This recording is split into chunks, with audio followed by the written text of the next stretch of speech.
Hi hello welcome to హేమాన్సీస్ cooking.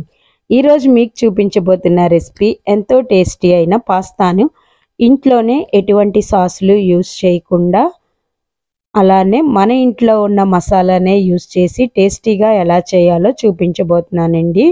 Pasta అనేది unhealthy food కాబట్టి మనకి మంత్లీ వన్ టైం అయితే చేసుకుంటే పర్వాలేదు దీన్ని. ఇప్పుడు దీనికోసం నేను కళాయి తీసుకొని దానిలో 1 లీటర్ వరకు వాటర్ని వేసుకున్నాను. ఈ వాటర్లో కొంచెం నేను సాల్ట్ని అలానే 1 స్పూన్ వరకు ఆయిల్ని వేసేసుకొని 1/2 కిలో వరకు పాస్తాని వేసుకొని బాయిల్ చేసుకున్నానండి. పాస్తా ఎక్కువసేపు ఉడకవసరం లేదండి, ఒక 2-3 మినిట్స్ అయితే హై ఫ్లేమ్లో సరిపోతుంది. ఇప్పుడు ఈ పాస్తా ఉడికిందో లేదో చూడడానికి ఒక గరిటతో కానీ లేదా నైఫ్తో కానీ కట్ చేస్తే పాస్తా అనేది కట్ అయితే పాస్తా ఉడికిపోయినట్టే. ఇప్పుడు దీన్ని నేను స్ట్రైనర్లోనికి తీసేసుకొని వాటర్ అంతా సెపరేట్ చేసేసుకున్నాను.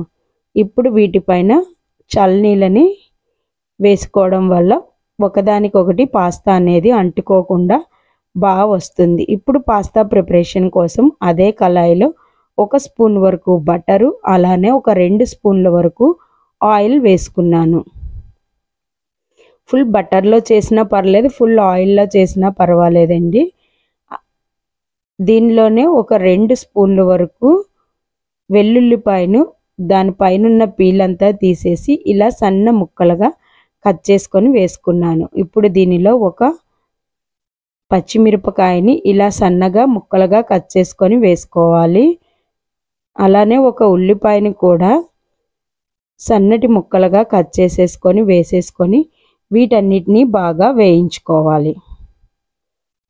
ఈ పాస్తాలో నేను ఈరోజు మా ఇంట్లో ఉన్న వెజిటేబుల్స్ అన్నిటినీ యాడ్ చేస్తున్నాను. దానికోసం ఒక 1/2 కప్పు వరకు బీన్స్, ఒక 1/2 కప్పు వరకు క్యారెట్ని, ఒక 1/2 కప్పు వరకు క్యాబేజ్ని ఇలా సన్నగా తరిగి వేసేసుకోవాలి. అలానే ఒక 1/2 కప్పు వరకు పచ్చి బఠానీని కూడా వేసుకున్నానండి. వేసేసుకొని బాగా కలుపుకోవాలి. వెజిటేబుల్స్ అన్నీ కొంచెం ఆయిల్లో వేగితే బాగుంటుంది పాస్తా టేస్ట్ అనేది.